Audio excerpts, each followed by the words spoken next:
Hi అందరికీ, welcome to my channel Sriha Sandeep.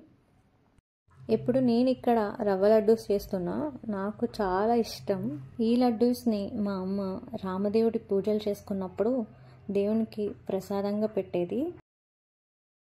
ఈ లడ్డూస్ని చాలా ఈజీగా చేసుకోవచ్చు. ఫస్ట్ అయితే కావలసిన ఇంగ్రీడియంట్స్ ఏంటో చూద్దాం. 1/2 కప్ షుగర్, 5 స్పూన్స్ నెయ్యి, 4 ఇలాచీ, 1 స్పూన్ కిస్మిస్, 2 స్పూన్స్ జీడిపప్పు, 1 కప్ బొంబాయి రవ్వ. ఈ రవ్వని ఒక్కొక్క ఏరియాలో ఒక్కొక్కలా పిలుస్తూ ఉంటారు. గోధుమ నూక అని కొన్ని ఏరియాస్లో పిలుస్తూ ఉంటారు, సూజీ రవ్వ అని ఇంకొన్ని ఏరియాస్లో పిలుస్తూ ఉంటారు. ఇంకా ఇక్కడైతే ప్రాసెస్ స్టార్ట్ చేసా. 5 స్పూన్స్ గీ వేసుకొని, జీడిపప్పు వేసుకొని, జీడిపప్పు కొంచెం కలర్ వచ్చిన తర్వాత కిస్మిస్ వేసుకొని బాగా వేయించుకోవాలి. ఇవి వేగిన తర్వాత వేరొక ప్లేట్లోకి తీసుకోవాలి. ఇలా నెయ్యిలో వేయించుకున్న జీడిపప్పుని స్నాక్స్లో కూడా తినొచ్చు. స్పైస్ కావాలి అనుకుంటే కారం, సాల్ట్ వేసుకుని కూడా తినొచ్చు స్నాక్స్ లాగా.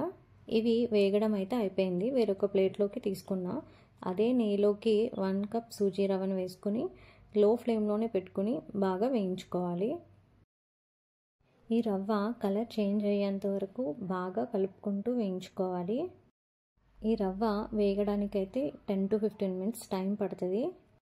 ఇది వేగుతున్నప్పుడు చాలా మంచి స్మెల్ వస్తుంది. ఈ లడ్డూస్ని పిల్లల బాక్స్లోకి స్నాక్స్లా పెట్టచ్చు. చాలా ఇష్టంగా తింటారు. ఎప్పుడైనా స్వీట్స్ తినాలనిపిస్తే ఇంట్లోనే ఈజీగా చేసుకుని తినేయచ్చు. నాకైతే ఇక్కడ రవ్వ వేగింది. వేరొక ప్లేట్లోకి తీసుకొని కాసేపు చల్లారనివ్వాలి. తర్వాత 1/2 కప్ షుగర్ తీసుకొని 1/2 గ్లాస్ వాటర్ వేసుకొని షుగర్ మెల్ట్ అవ్వనివ్వాలి. మెల్ట్ అయిన తర్వాత 4 ఇలాచీని దంచి వేసుకున్నా. ఇక్కడైతే క్లిప్ మిస్ అయింది నాకు. పంచదార తీగపాకం వచ్చిందా రాలేదా అని చెక్ చేసుకుని వచ్చిన తర్వాత మనం ముందుగా వేయించి పెట్టుకున్న రవ్వని కొంచెం కొంచెంగా యాడ్ చేసుకుంటూ బాగా కలుపుకోవాలి. ఇప్పుడు ఈ రవ్వకి షుగర్ సిరప్ బాగా అబ్జర్వ్ చేసుకోవాలి.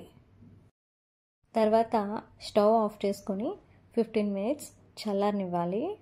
చల్లారిన తర్వాత వేరొక బౌల్లోకి తీసుకొని ఒకసారి అలా బాగా మిక్స్ చేసుకొని మనం ముందుగా వేయించుకున్న కిస్మిస్ని యాడ్ చేసుకొని బాగా కలుపుకోవాలి. తర్వాత చేతికి నెయ్యి అప్లై చేసుకొని ఇంకా లడ్డూస్ని చేసుకోవడమే. అంతే అండి, చాలా ఈజీ.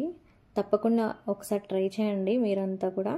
ఈ రెసిపీ మీకు నచ్చితే ప్లీజ్ ఒక చిన్న లైక్ చేసి మీ ఫ్రెండ్స్ అండ్ ఫ్యామిలీకి షేర్ చేసి సబ్స్క్రైబ్ చేయండి. Thanks for watching.